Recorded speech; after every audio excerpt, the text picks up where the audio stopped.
The Boston Red Sox are doing a nurse appreciation night next week, May 15th, and it is for us nurses. So if you're a nurse, you live in Massachusetts, you're in Boston, you live in New England, come on down on May 15th to the Boston Red Sox game.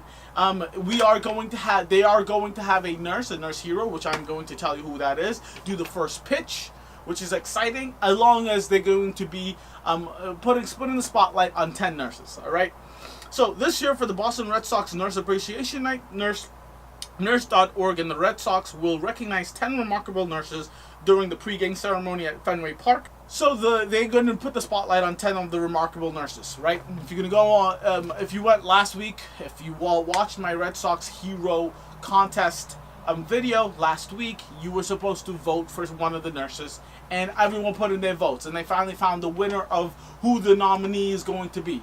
And that winner, the winner of the Red Sox Hero contest for this year, 2018, is Jeffery Ballard. He is a former veteran, and he is currently still a nurse after he came back from his deployment, after he finished serving for our country.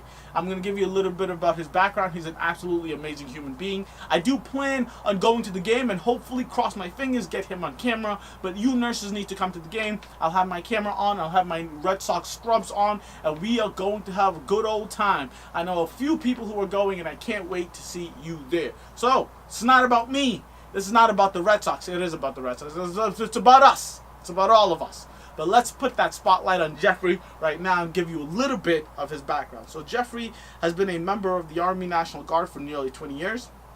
Just a few months after getting married in 2009, he deployed to Afghanistan. He served as an infantry medic and was injured while serving in combat. After several surgeries and months of physical therapy, Jeff was able to return to bedside nursing after being home for 14 months. He had returned to the emergency department where he had always worked before deployment. Sadly, because of Jeff's emotional injuries and PTSD, returning to the emergency department almost destroyed him.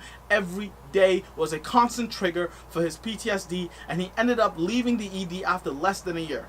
It doesn't end there. Jeff was nominated by his wife, who at the time clearly saw the pain he was in, both physically and mentally. Jeff was lost, and his wife felt helpless. She could only offer him support and understanding. What saved Jeff and made him an amazing nurse again was beginning work as a nurse at the Department of Veteran Affairs. Good for you, my good friend.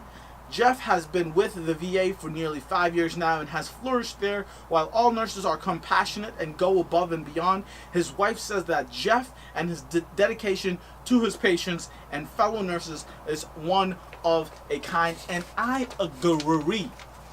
Jeff, thank you for what you've done. Thank you for what you are doing today. You clearly deserve to be recognized as the Red Sox Nurse Hero of the night. Congratulations. I can't wait to see you. You are the goddamn nurse of next week. This is the first time I preemptively announce a Nurse of the Week hero. That's you are the Nurse of the Week next week, but you are the kind of nurse we all hope to be every single day. Thank you for what you've done for the country. Thank you for what you're doing right now for the community in which you live for. And I know the veterans that return. It's one thing to have a nurse come in and take care of these veterans, but it's a whole nother thing to have an actual veteran who served, who went through the horrors of being deployed, of being in the army, of giving their life for their country. A veteran returns and seeing another veteran give them care. Number one, you are actually giving them care. You are actually putting health back into their life. But on top of that, you're giving them hope. They look at you sitting in the bed, in the patient's bed. They say, look, this is a veteran. He has come through. He has been through what I am doing, and he's doing things more. He's doing more and bigger and better things. And I hope. I'm just happy. I'm just a happy man. I'm grateful, and I'm excited for next week. I can't wait to see you. Congratulations, and I hope to shake your hand.